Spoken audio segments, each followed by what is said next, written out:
Have you ever heard of a war that started over a chair? Well, not just any chair. This is the story of the War of the Golden Stool, one of the most fascinating and bizarre conflicts in African history. So, let's rewind to the year 1900, in what is now modern-day Ghana. The powerful Ashanti Empire had a sacred object, the Sika Dwa Kofi, or the Golden Stool. To the Ashanti people, this wasn't just a fancy seat. It was the absolute soul of their nation, believed to have been conjured from the heavens by their first high priest. It held the spirits of their ancestors, the unity of their people, and their strength.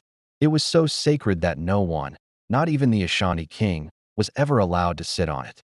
It had its own throne next to the king's. Now, enter the British, who were expanding their colonial empire. The British governor of the Gold Coast, Sir Frederick Hodgson, arrived in the Ashanti capital, Kumasi. The Ashanti were already on edge after the British had exiled their king. Hodgson, wanting to assert his authority, called a meeting with the Ashanti chiefs.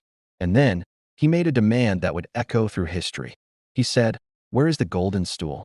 I am the representative of the paramount power. Why have you not brought me the golden stool for me to sit upon?" You can imagine the silence in the room. The absolute shock. It was the ultimate insult, a complete misunderstanding of their most deeply held belief.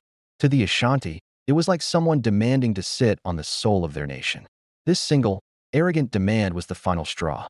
The chiefs left the meeting in stunned disbelief, and the news spread like wildfire. What followed wasn't just a small skirmish. It was a full-blown war. An incredible woman, Ashanti, the queen mother of Ajisu, rallied the Ashanti warriors. She famously declared that if the men would not fight, she and the women would rise up to defend their sacred honor. For months, the Ashanti forces, led by Ashanti, laid siege to the British fort in Kumasi, trapping Governor Hodgson and his troops inside. The fighting was fierce and bloody. The British had to send a massive relief force of several thousand soldiers to break the siege. In the end, British firepower won the day. Ashanti and other leaders were captured and exiled. But here's the crucial part. The British never found the golden stool. The Ashanti had successfully hidden it, protecting the soul of their nation.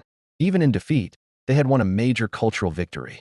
The war solidified the golden stool's importance and became a powerful symbol of resistance against colonialism. Years later, the British recognized their mistake and the stool was eventually brought out of hiding. It remains a revered symbol for the Ashanti people today. So, the next time you see a fancy chair, remember the golden stool, a powerful reminder that culture, belief, and honor are things worth fighting for. Thanks for watching, and don't forget to like and subscribe for more incredible stories from history.